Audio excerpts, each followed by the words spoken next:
গত 2 বছরে যারাই প্রেসিডেন্ট হয়ে আসছেন মোটামুটি দেউলিয়া হয়ে বাইর হয়েছেন, এবং গত 15 দিন যাবৎ অনেকের কাছেই আমি শুনতে পাই যে এরকম ধারা চলতে থাকলে সামনে হয়তো প্রেসিডেন্ট হিসাবে কেউ ডিক্লারেশন দেওয়ার সাহস করবে কিনা সন্দেহ। আমি মনে করি এটা গুরুত্বপূর্ণ প্রশ্ন এসেছে যে আমরা এই বাজেটটাকে কিভাবে মিটিগেট করব বা দেউলিয়া হব কিনা না।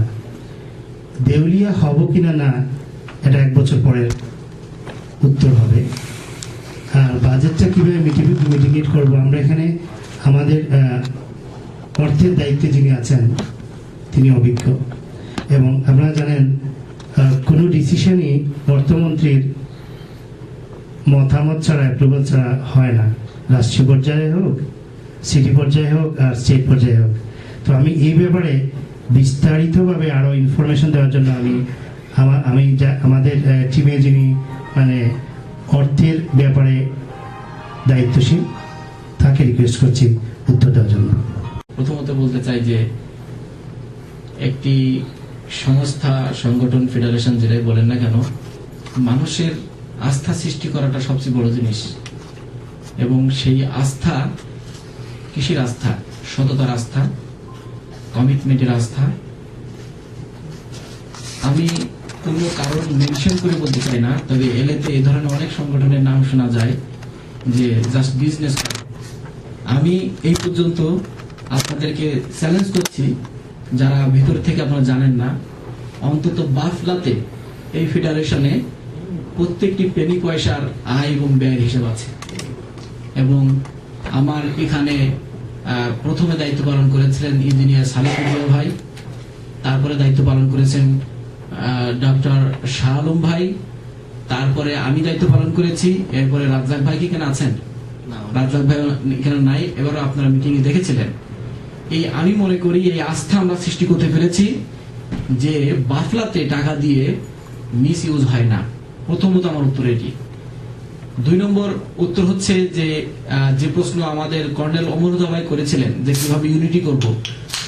আমার মনে হয় অর্থনৈতিক যোগানটা ইউনিটির সাথে অনেকটা রিলেটেড, এবং আমার ক্যাবিনেটের সময় 5,000 সামথিং শর্ট ছিল, এবং সেটি খুব বড় একটি অঙ্ক আমাদের হাশেম ভাইয়ের পকেট থেকে গিয়েছে। এবং তারপরে কুতুবি ভাই, অবশ্যই তার কথা স্মরণ করতে হয়, কুতুবি ভাই দুজনের বড় অ্যামাউন্ট গিয়েছে, এবং আমাদের ডক্টর মাহবুব ভাই, 3 জনের পকেট থেকে সেই 5,000 সামথিং আমার যতটুকু মনে পড়ে গিয়েছে।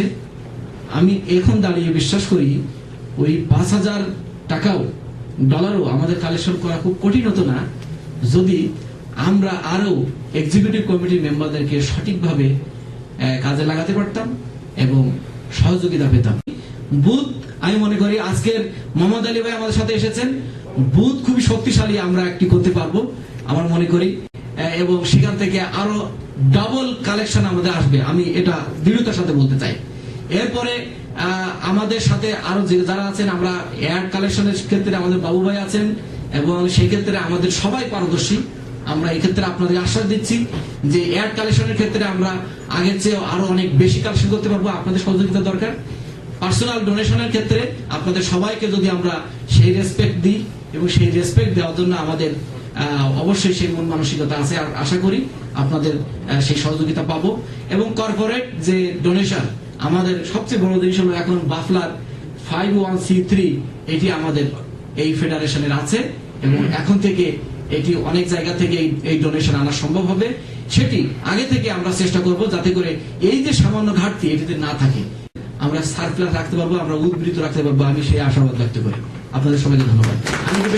ইমরান ভাই যে কথাটা বললেন যে দেউলিয়া হওয়ার কথাটা এজ এ প্রেসিডেন্ট হিসাবে, এটা আমি মনে করি যে না, এটা প্লিজ এই ধরনের আপনারা যারা আছেন প্লিজ বলবেন না, এবং আপনারা যেসব সাংবাদিক ভাইরা আছেন প্লিজ বলবেন না।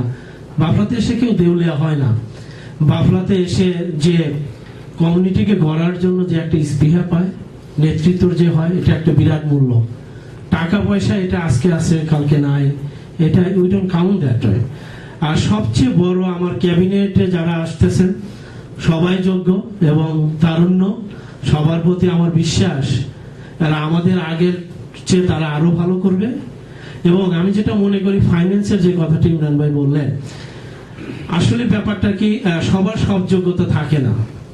মানুষকে বা জনগণকে আর্থিকভাবে সহযোগিতা করা বা হেল্প করে আমি অভ্যস্ত, আমি টাকা নিয়ে অভ্যস্ত না। তো সবার সব যোগ্যতা থাকে না, আমার এই যোগ্যতার অভাব ছিল, এই জন্য যা কিছু ডিফল্ট হয়েছে সেটা আমার মাথায় পড়ে আছে সেটা ঘাটতি। তো আমি এর জন্য কাউকে দায়ী করি না। আমি যেটা মনে করব বাফলা, এবং আমি আরেকটা যে জিনিসটা আমি আইডিয়া বলবো যে অনুগ্রহপূর্বক যারা কমিউনিটির নেতৃবৃন্দ আছেন তারা, আমি ব্যাপারটা কি যে যারা যে আমি যখন জীবনে যে কমিটমেন্ট করছি সেটা 100% ফিল আপ করছি। ফান্ড রেজিং এ আমরা যে কমিটমেন্ট পেয়েছিলাম $70,000 কমিটমেন্ট, আমরা সেখান থেকে 10,000 টাকাও পাইনি।